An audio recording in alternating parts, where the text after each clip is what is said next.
This is Inside Indiana Business Radio for the afternoon of June 20th, 2022, brought to you by That's Good HR. I'm Alex Brown.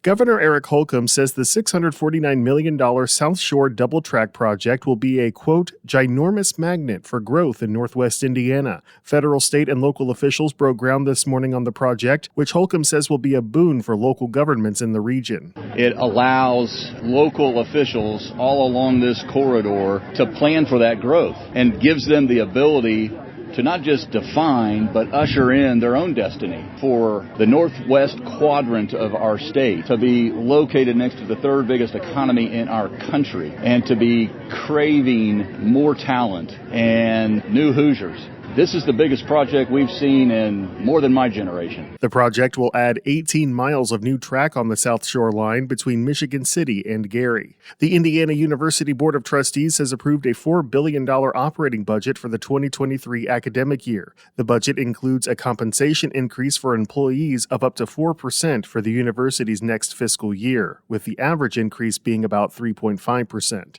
Fort Wayne-based Three Rivers Federal Credit Union is planning to expand in central Indiana. The credit union says it will invest $7.5 million to build 3 branch locations in Muncie, Pendleton, and Fortville by the end of the year. Inside Indiana Business Radio On Demand is made possible by the following. With one call to That's Good HR, your hiring challenge is solved. It's that simple. That's Good HR is the secret ingredient to strategic staffing. Have an HR, accounting, administrative, or customer service position to fill? Trust That's Good HR to make a match that's good for everyone, whether temp to hire, or a direct hire placement. For 22 years, That's Good HR has been handpicking employees and employers through a highly personal and authentic approach that delivers long-term results. Visit that'sgoodhr.com.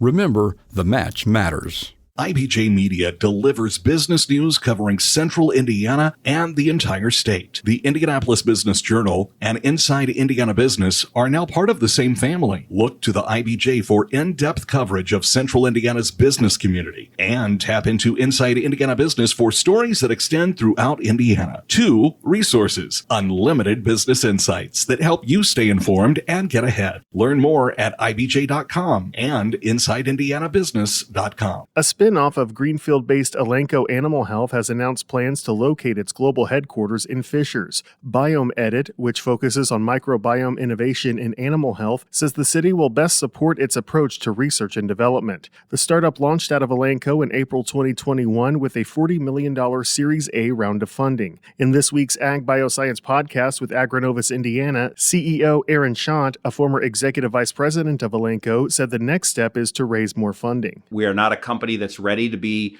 publicly financed. We're going to be private finance, and we may try to enjoy that status for as long as we can given market conditions. So my job as a CEO is to always be on the lookout for opportunities to partner, raise money, or drive the business in a profitable direction with great focus and speed. The company did not immediately disclose its investment in the new headquarters, but a spokesperson tells Inside Indiana Business it expects to hire a substantial amount of people over the next few years. The development firm behind the planned $20 million redevelopment of Lafayette Square Mall in Indianapolis plans to close the property over a 3-month period to further renovation efforts. Sohos Capital says it has already begun multiple upgrades to the mall, including replacing the roof, changing HVAC units, interior and exterior painting, and additional security enhancements. The closure, which will take place from August 29th through November 21st, is expected to allow crews to complete the upgrades, as well as undergo extensive electrical work and new flooring installation, among others. The goal of the project's first phase is to turn the mall property into a multicultural, mixed-use development. A recent report indicates just 53% of high school grads went on to further education in 2020, a drop of 12 points from 5 years earlier. Indiana Commissioner for Higher Education Chris Lowry says it will take an aggressive, all-hands-on-deck approach for the state to reverse the steep decline. We've been sounding the alarm on this. A 12-point drop. This is about affecting individual lives. It's about affecting employers, being able to get the talent they need, and really our state to thrive. We have an incredible economy in our state, and we need people who are trained and educated in order to meet that. Lowry believes the numbers point to a need to look beyond traditional education approaches for both youth and adult learners. This report is brought to you by That's Good HR, the secret ingredient to strategic staffing. Visit that'sgoodhr.com for more information. I'm Alex Brown for Inside Indiana Business Radio on Demand.